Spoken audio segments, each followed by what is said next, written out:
Good morning, ladies and gentlemen. We got him. On the evening of September 11th, a family member of Tyler Robinson reached out to a family friend who contacted the Washington County Sheriff's Office with information that Robinson had confessed to them or implied that he had committed the incident. This information was relayed to the Utah County Sheriff's Office and scene investigators at Utah Valley University. This information was also conveyed to the FBI. Investigators reviewed additional video footage from UVU surveillance and identified Robinson arriving on UVU campus in a gray Dodge Challenger at approximately 8:29 a.m. on September 10th, in which he is observed on video in a plain maroon t-shirt, light-colored shorts, a black hat with a white logo, and light-colored shoes. When encountered in person by investigators in Washington County on September 12th, in the early morning hours, Robinson was observed in consistent clothing with those surveillance images.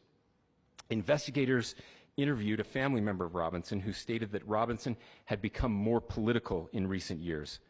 The family member referenced a recent incident in which Robinson came to dinner prior to September 10th, and in the conversation with another family member, Robinson mentioned Charlie Kirk was coming to UVU.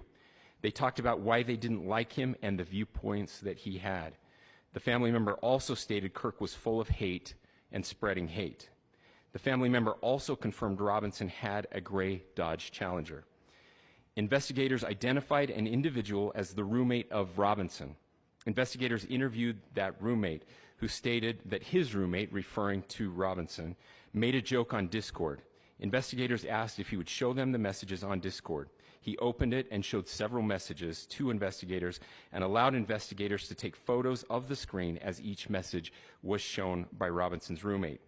These photos consisted of various messages, including content of messages between the phone contact named Tyler with an emoji icon and Robinson's roommate's device.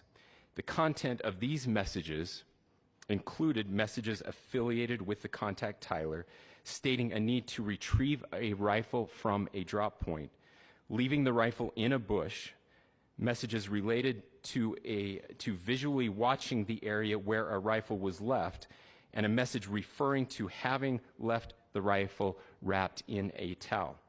The messages also refer to engraving bullets and a mention of a scope and the rifle being unique.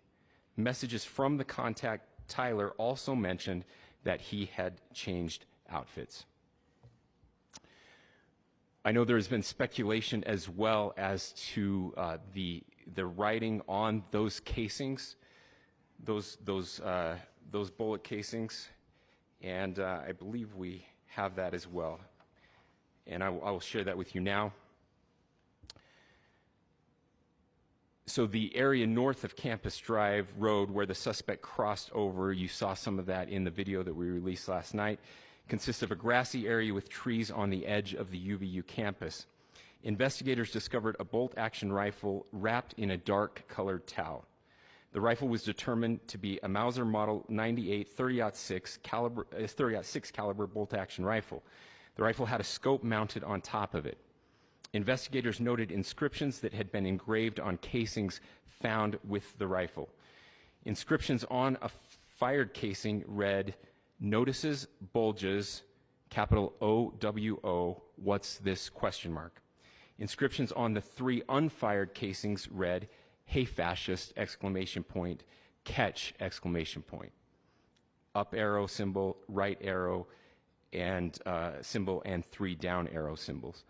A second unfired casing read, "Oh Bella Chow, Bella Chow, Bella Chow, Chow Chow," and a third unfired casing read, "If you read this, you are gay, LMAO."